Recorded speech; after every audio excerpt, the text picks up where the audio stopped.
تیرے انتظار میں کچھ ایسی بے خودی ہے، تیرے انتظار میں تصویر بن چکا ہوں، تیرے انتظار میں حضرت والا مائک پر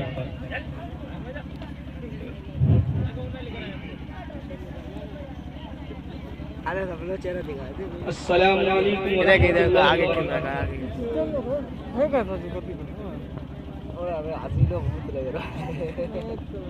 آگے کیمرہ کر لے تو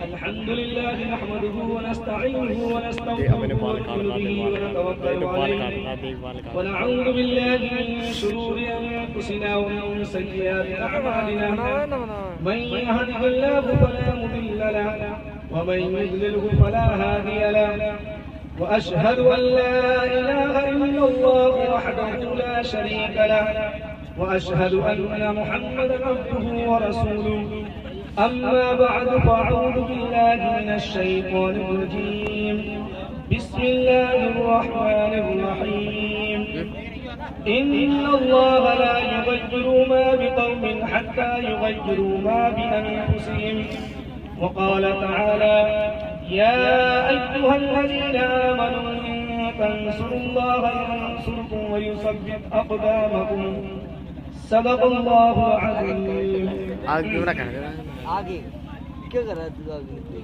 تو میرے محترم بزرگوں دوستوں دینی بھائیوں اسٹیج پر جلوہ افروز علماء اکرام اساتذہ اکرام اور ہمارے دوست و احباب، اللہ تبارک و تعالی کا بہت بڑا کرم اور احسان ہے کہ اس نے مجھے اپنے اساتذہ اکرام کی موجودگی میں اور اپنے تمام ساتھیوں کی موجودگی میں اور ہمارے گاؤں کے تمام افراد، ہمارے بھائی، ہمارے بڑے، ہمارے بزرگ، ہمارے رشتہ دار، سارے کے سارے لوگوں کی موجودگی میں چند دیر کے لیے مجھے لب کشائی کرنے کا موقع ملا۔ دعا کیجئے کہ اللہ رب العزت مجھے صحیح اور سچی باتیں کہنے اور ہم سب کو ان پر عمل کرنے کی توفیق عطا فرمائے۔ عیسیاں سے کبھی ہم نے کنارہ نہ کیا، دل آزردہ تو نے ہمارا نہ کیا، ہم نے تو جہنم میں جانے کی بہت کی تدبیر، لیکن تیری رحمت نے گوارا نہ کیا۔ قل يا عبادي الذين اسرفوا على انفسهم لا تقنطوا من رحمة الله ان الله يغفر الذنوب جميعا انه هو الغفور الرحيم۔ اللہ رب العزت نے اپنے گنہگار بندوں کے بارے میں فرمایا کہ اے نبی صلی اللہ علیہ وسلم میرے ان گنہگار بندوں سے کہہ دیجئے جنہوں نے اپنی جانوں پر ظلم کر رکھا ہے، جنہوں نے رات دن نافرمانیاں کی، اللہ کے حکموں کو توڑا، جناب محمد رسول اللہ صلی اللہ علیہ وسلم کی سنتوں کو چھوڑا، ایسے میرے بندوں سے کہہ دیجئے۔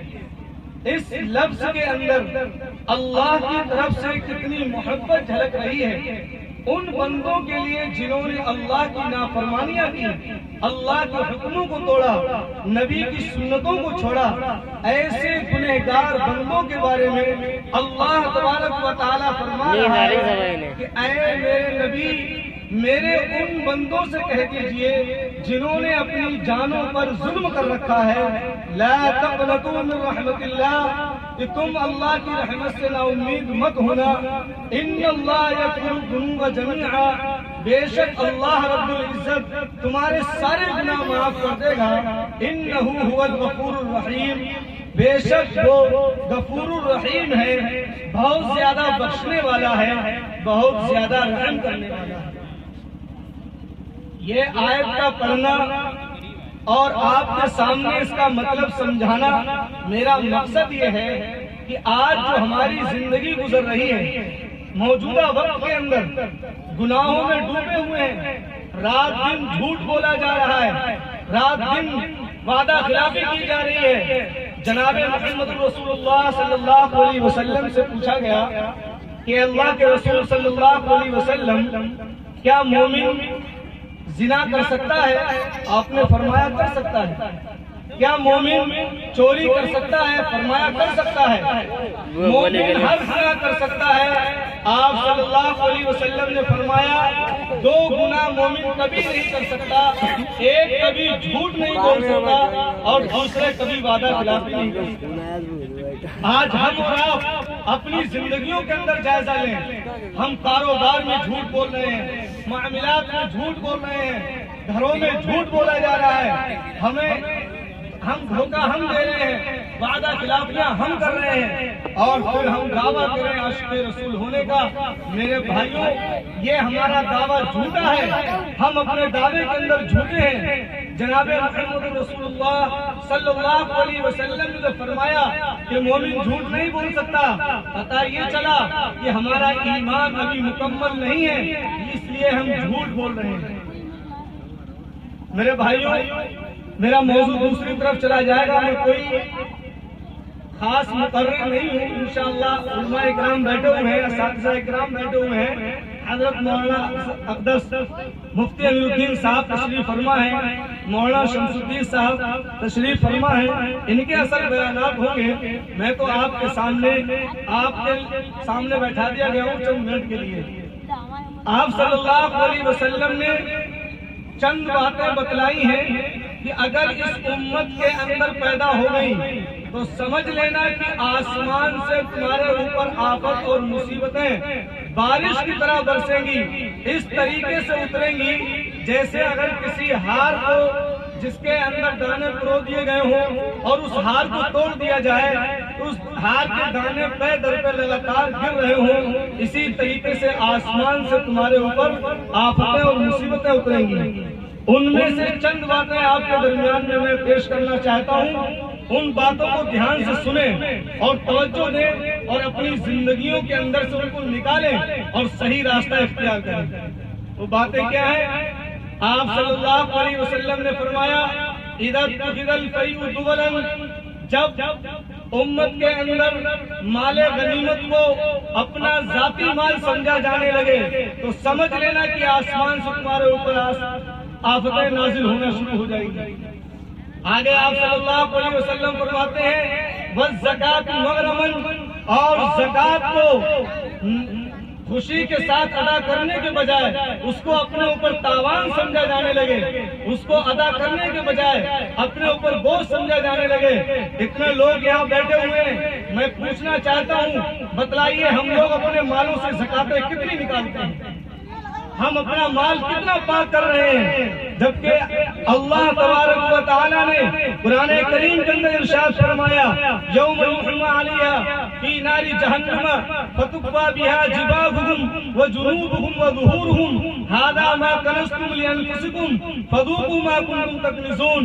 جس دن تمہارے مالوں کو جہنم کی آگ کے اندر تپایا جائے گا اور اس کو پکایا جائے گا، پھر اس مال کے ذریعے سے، اس تپے ہوئے مال کے ذریعے سے تمہاری پیٹوں کو داغا جائے گا، تمہارے پہلوؤں کو داغا جائے گا، تمہارے پیشانیوں کو داغا جائے گا اور کہا جائے گا ھذا ما کنزتم، یہ وہ ذخیرہ ہے، یہ وہ مال ہے جس کو تم نے جمع کر کے رکھا تھا، یہ وہ ہے جس کو تم نے اپنی راحت کا سامان بنایا تھا، اس کا حق تم نے ادا نہ کیا، اس کو غریبوں تک نہیں پہنچایا، اس کو مستحقین تک نہیں پہنچایا۔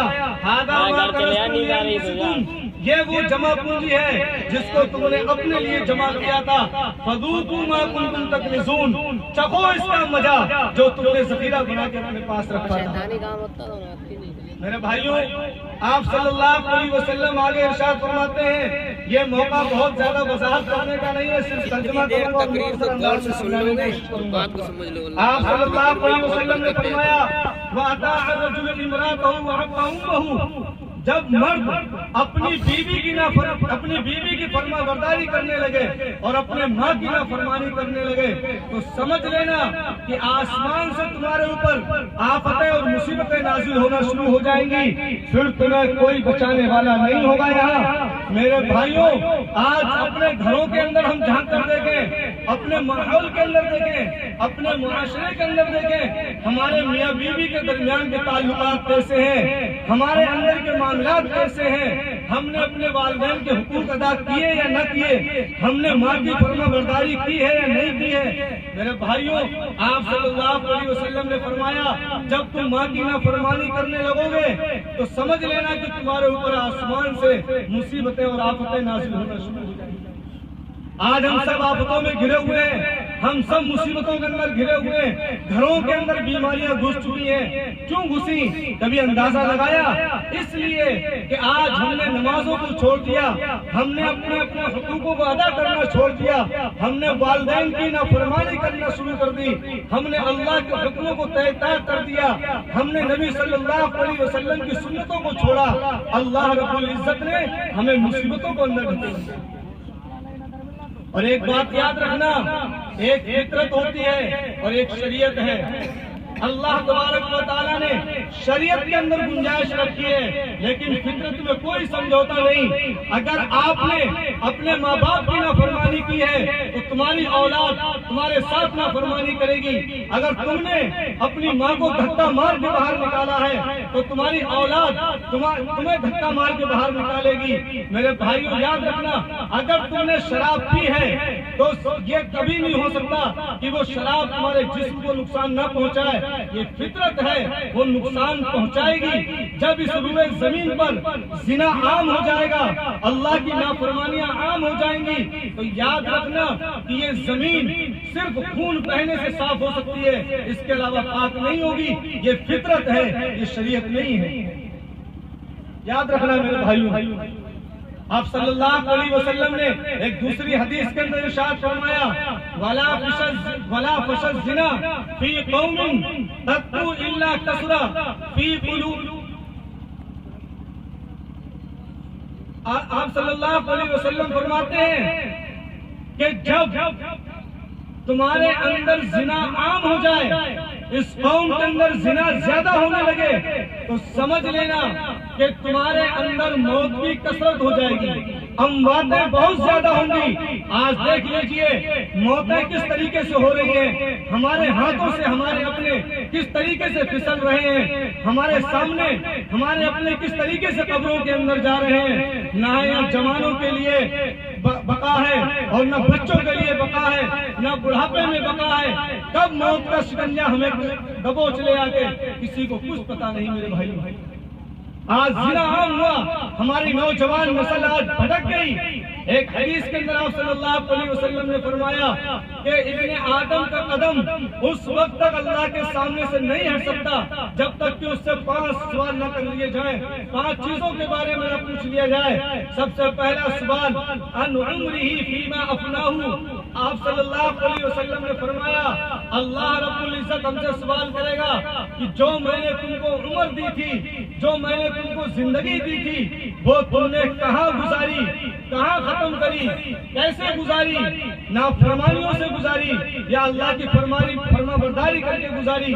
یاد رکھنا کہ یہ جان، یہ عمر، یہ مال، جو کچھ ہمارے پاس ہے، یہ سب اللہ کی امانت ہے، اور امانت کے اندر ہم خیانت نہیں کر سکتے۔ اگر خیانت کی تو اللہ کی پکڑ لازم اور ضروری ہے۔ دوسری چیز آپ صلی اللہ علیہ وسلم نے فرمائی وَعَنْ شَبَابِهِ فِيمَا أَبْلَاهُ۔ وہ نوجوان جنہوں نے اپنی جوانی کے ہوش مدہوشی کے اندر اپنی جوانی برباد کر دی، زنا کے اندر لگے رہے، سٹے بازی کے اندر لگے رہے، جوا کھیلتے رہے، اللہ کی نافرمانیاں کی اور رات دن گناہ کیے۔ فرمایا کہ آپ صلی اللہ علیہ وسلم نے کہ اللہ تبارک و تعالیٰ پوچھیں گے اس جوانی کے بارے میں جو اللہ نے مجھے اور آپ کو عطا فرمائی، کہ وہ جوانی تم نے کہاں گزاری، کس مشغلے کے اندر گزاری؟ کیا اللہ کے دین کو زندہ کرنے کے لیے گزاری؟ کیا اللہ کے دین کو مٹانے کے لیے گزاری؟ آج ہم حکومتوں کو گالی دے رہے ہیں، آج ہم پورا ملک کو گالی دے رہے ہیں، آج ہم حاکموں کو گالی دے رہے ہیں۔ میرے بھائیوں، ہم خود کو نہیں دیکھتے اپنی زندگیوں کے اندر کہ ہم کیا کر رہے ہیں، تو ادھر ادھر کی نہ بات کر، یہ بتا کہ کارواں کیوں لٹا؟ مجھے رہزنوں سے گلا نہیں، تیری رہبری کا سوال ہے۔ میرے بھائیوں، اللہ رب العزت نے ہمیں اس دنیا کے اندر خلیفہ اور نائب بنا کر بھیجا، جن میں ایمان والوں کو رہنما بنا کر بھیجا ہے۔ ہمیں ساری قوم کو رہنما بنا کے اللہ تبارک و تعالیٰ نے اس دنیا کے اندر مبعوث فرمایا ہے۔ وعد اللہ الذین آمنوا منکم وعملوا الصالحات ليستخلفنهم في الارض، اللہ تعالیٰ نے وعدہ فرمایا ہے تم میں سے ان ایمان والوں کے لیے جو نیک اعمال کرنے والے ہیں، جو نیک عمل پر چلنے والے ہیں، جو نیک راستے پر چلنے والے ہیں، جو اللہ کے دین کو زندہ کرنے والے ہیں، اللہ کے حکموں کو پورا کرنے والے ہیں۔ اللہ تعالیٰ نے فرمایا اگر تم نے ایمان کے سارے تقاضے پورے کیے تو لَيَسْتَخْلِفَنَّهُمْ فِي الْأَرْضِ، اللہ رب العزت تمہیں پھر خلافت عطا فرمائیں گے، تمہیں پھر اس دنیا کے اندر حاکم بنائیں گے، اس روئے زمین کی حکومت تمہاری ہوگی۔